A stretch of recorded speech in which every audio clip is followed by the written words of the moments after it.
Halimaw ang bagong sentro ng Lakers. Suns hindi pa tapos. Mas lumalim ang roster sa nakuhang player. At Curry, gusto pang paiyakin ng anak ni Randle, hindi na tumingin sa bola.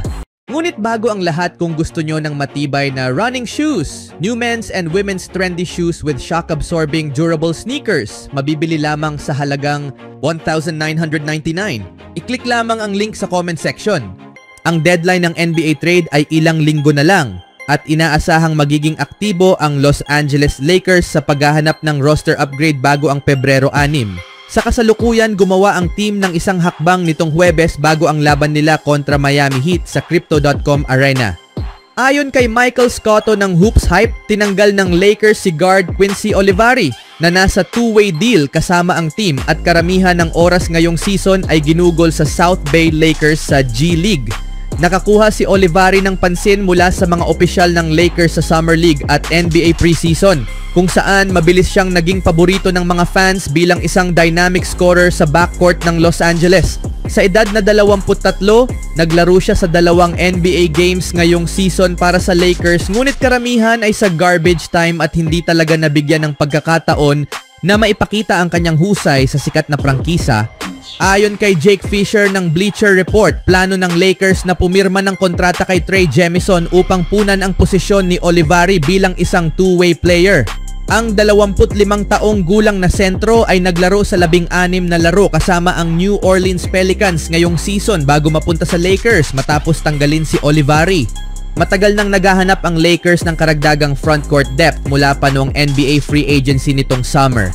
Gayunpaman, hindi pa rin nagtatagumpay ang team na makahanap ng isang matibay na big man upang maging kasangga ni Anthony Davis at malamang na hindi rin magiging solusyon si Jemison sa posisyong iyon para sa Los Angeles. Magiging interesante kung ano ang gagawin ng koponan papalapit sa trade deadline at kung magkakaroon ng panibagong trade para makuha ang isang big man tulad ni na Walker Kessler ng Utah Jazz o Jonas Valanciunas ng Washington Wizards. Ang Los Angeles ay nagpakita ng hot and cold performance ngayong season na madalas nahihirapan kapag nakakaharap ang pinakamalakas na koponan sa Western Conference.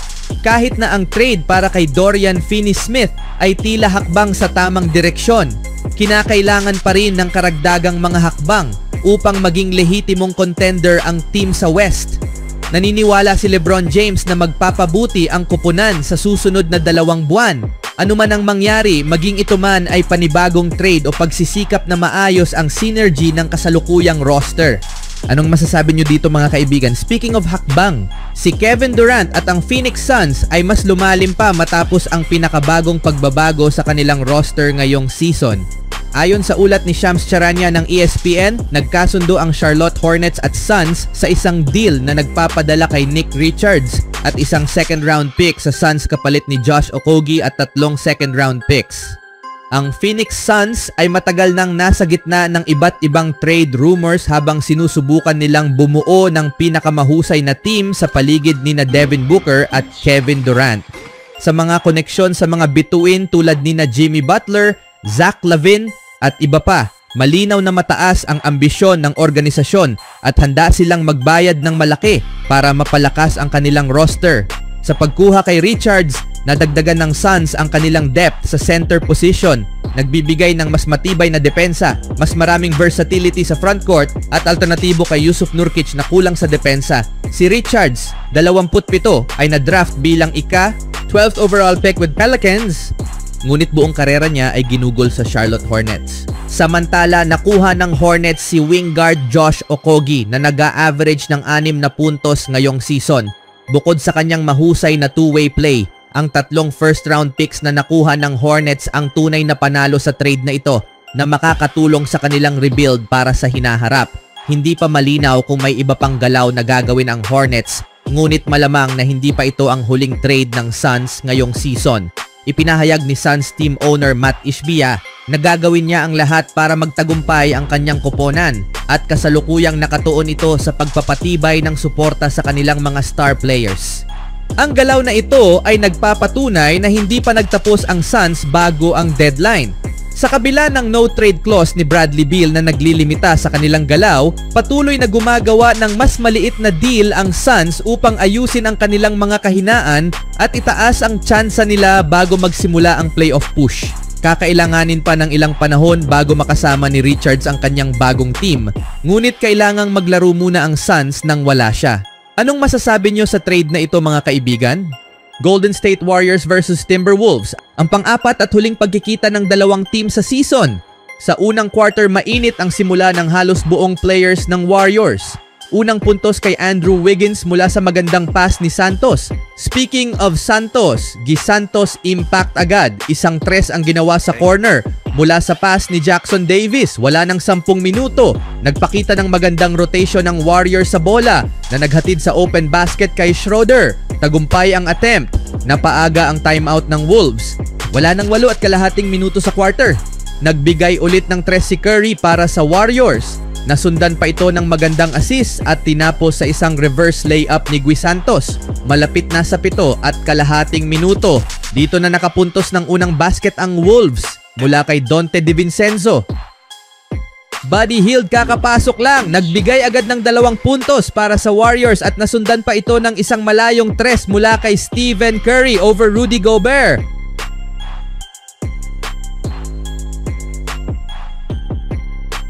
Curry ulit nag-set ng play, nahanap si Looney sa gitna, tagumpay ang layup over Gobert. Wala ng 4 na minuto sa unang quarter. Nagpasikat ulit si Curry, pinaglaruan ng depensa ng Wolves, tagumpay ang isang tres over Mike Conley. Nasundan pa ito ng isang magandang steal ni Hield na nagtapos naman na siya na ang tumapos sa play mga kaibigan. Tagumpay ang isang tres na binitawan.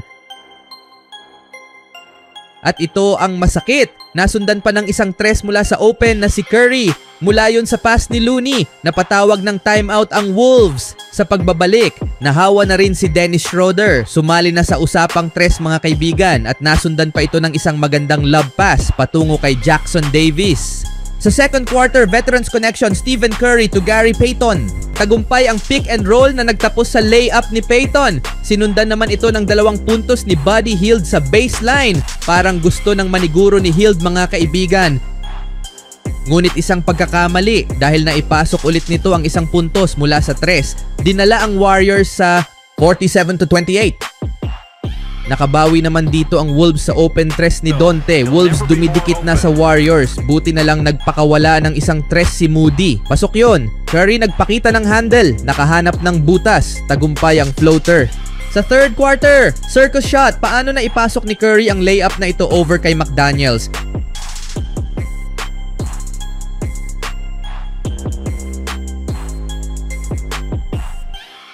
Wiggins gustong subukan ng depensa ni Edwards. Nakalusot. Tagumpay ang layup mga kaibigan. Sa ika-4 na quarter, Buddy Hield mainit pa rin. Gumawa ng step back 2 puntos. Wala nang 9 na minuto, dumikit ang Wolves sa 3 puntos nang maipasok ni McDaniels ang isang tres. Buti na lang tagumpay ang hard drive ni Wiggins sa paint over Julius Randle. Timeout ang Wolves. Malapit na sa 6 na minuto sa last quarter. Buti na lang na ipasok ni Moody ang isang importanteng tres. At nasundan pa ito ng isang mahalagang crucial tres mula kay Andrew Wiggins. Wala nang 3 minuto sa last quarter. Nakapuntos ang Wolves ng tres. Pero bumawi naman agad si Curry para ibalik ang score sa 5. At naging tabla ang laro sa free throw ni Reed. Ngunit isang crucial tres ni Curry sa corner ang nagdala sa Wolves na tumawag ng timeout. Muntik pa madisgrasya ang Warriors sa huling turnover nila. Buti na lang panalo pa rin. Even when you feel low, you can still go. Even when you feel slow, you can still go. Even when there's no hope, you can still go. I never answer to no, man, I still go. Go, go, go, go, go, go.